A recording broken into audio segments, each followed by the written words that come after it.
চলো সমষ্ণ রেখা এবং সূর্যরশ্মির পতন কোণ সম্পর্কে জানি। ঠিক আছে, সমষ্ণ রেখা কি? পৃথিবীর যে সকল স্থানের গড় উষ্ণতা বছরের একটি নির্দিষ্ট সময় পর্যন্ত একই থাকে, ঠিক আছে, সেই সকল স্থানগুলোকে একটি কাল্পনিক রেখার সাহায্যে যদি আমরা যুক্ত করি, তাহলে যে কাল্পনিক রেখাটি পাবো সেই কাল্পনিক রেখাটিকেই আমরা বলবো সমষ্ণ রেখা। তাহলে কি বললাম?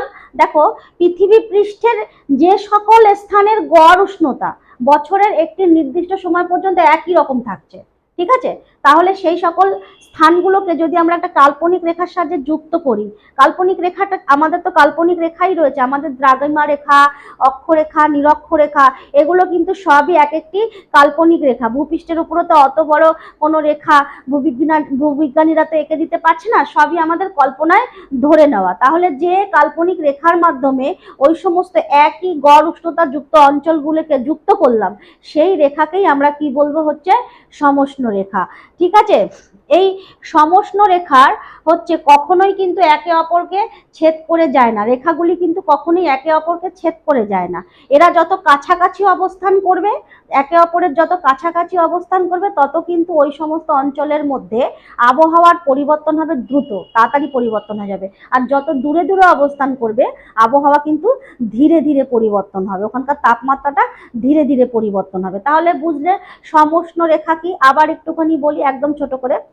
ভূপৃষ্ঠের যে সকল স্থানের গড় উষ্ণতা বছরের একটি নির্দিষ্ট সময় পর্যন্ত একই থাকছে, মানচিত্রে সেই সকল স্থানগুলোকে একটি কাল্পনিক রেখার সাহায্যে যদি যুক্ত করি, সেই কাল্পনিক রেখাটাকেই আমরা বলবো সমষ্ণ রেখা। ঠিক আছে, বোঝা গেল?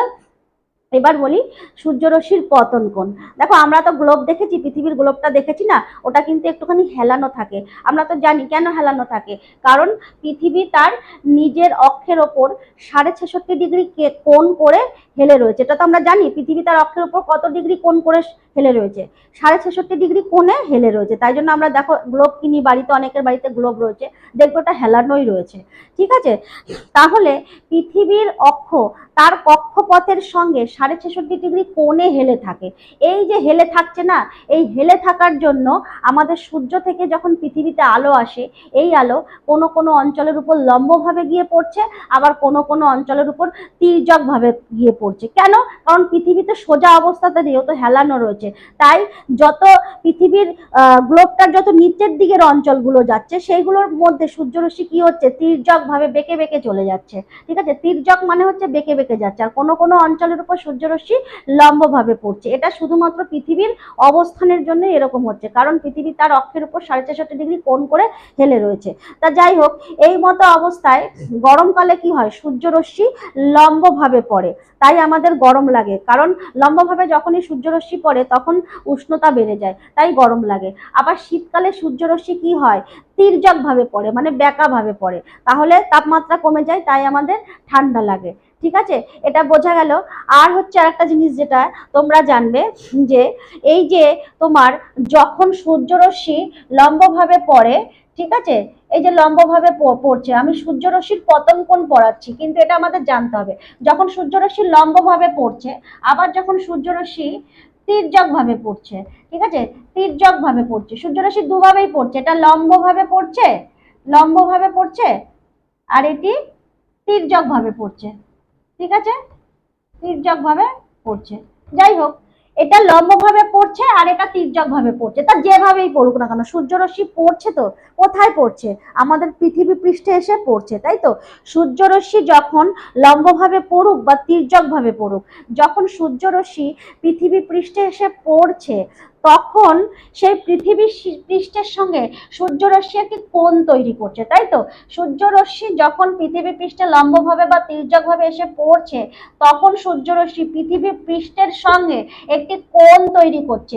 এই কোণটিকেই আমরা বলবো সূর্যরশ্মির পতন কোণ। ঠিক আছে, কি বললাম? সূর্যরশ্মির পতন কোণ তাহলে কি? এটা। ঠিক আছে, আবার একটা জিনিস দেখে, যে ছবিটা আঁকলাম না, এই সূর্যরশ্মি যখন লম্বভাবে পড়ছে না, কম অঞ্চলের মধ্যে পড়ছে সূর্যরশ্মি, কম অঞ্চলের মধ্যে পড়ছে। ঠিক আছে, তার ফলে কি হচ্ছে জানো? সেই সেই অঞ্চলগুলির তাপমাত্রা বেড়ে যাচ্ছে, তাপমাত্রা বেশি থাকছে, এখানে তাপমাত্রা বেশি থাকছে। মনে করো যদি কলকাতা হয়, আমাদের কে? কলকাতা, এটা আমাদের কলকাতা অঞ্চল। কলকাতা অঞ্চলে সূর্যরশ্মি লম্বভাবে পড়েছে, তাপমাত্রা বেশি হয়ে গেছে, খুব গরম লেগে গেছে। ঠিক আছে, এবার ধরো মনে করো এই কলকাতার পাশেই এই রশ্মিটা, এই রশ্মিটা এরকম ব্যাকা ভাবে পড়েছে, এরকম এই কলকাতার পাশে, এখানে কলকাতা ছিল, এখানে হাওড়াকেও নিয়ে নিল পাশে, পার্শ্ববর্তী অঞ্চল কি আমাদের কলকাতার পার্শ্ববর্তী অঞ্চল হাওড়া। সূর্যরশ্মি কি করে লম্বভাবে না পড়ে এরকম বেঁকে গেল। এই ছবিটাকে যদি এখানেই করি, এটাকে যদি আমি এরকম ভাবেই করি, ঠিক আছে, এটা হচ্ছে এরকম লম্বভাবে পড়েছিল, কলকাতার উপরে লম্বভাবে পড়েছিল, তারপরে কি হলো আবার ব্যাকা ভাবে পড়ে গেল, ব্যাকা ভাবে পড়ে গেল। ঠিক আছে, এটা ছবিটার মাধ্যমে দেখাচ্ছি, এরকম লম্বভাবে ছিল, এবার ব্যাকা ভাবে পড়ে গেল। এবার তাহলে কি করলো, ও কি করলো, এখানে কে ছিল প্রথমে, পাশের এইচ কেও নিয়ে নিল, মানে কলকাতায় পড়েছিল, তারপর হাওড়াকেও যুক্ত করে নিল। তার ফলে ওই এই তাপমাত্রা যখন দুটো অঞ্চলের মধ্যে ছড়িয়ে পড়লো, তখন কি হলো, তাপমাত্রা কিন্তু কমে গেল। ঠিক আছে, তির্যকভাবে যখন পড়ে, তখন বেশি অঞ্চলকে যুক্ত করে। ঠিক আছে, রশ্মি তখন কি করে, বেশি অঞ্চলকে যুক্ত করে নেয়, বেশি অঞ্চলের মধ্যে পড়ে, বেশি অঞ্চলে পড়ে, তার মানে তখন কমে যায়, কমে যায়। ঠিক আছে, বুঝতে পেরেছো বিষয়টা? বেশি অঞ্চলে যখন পড়ছে তাপমাত্রা তখন কমে যাচ্ছে, আর যখন কম অঞ্চলে পড়ছে তখন তাপমাত্রা কিন্তু বেড়ে যাচ্ছে। বিষয়টা কিন্তু দেখে নাও। আবারও বলি, লম্বভাবে যখন পড়ে তখন কম অঞ্চল যুক্ত থাকে ওই রশ্মির আন্ডারে, ঠিক আছে, তখন তাপমাত্রা কিন্তু বেশি হয়ে যায় ওই অঞ্চলে।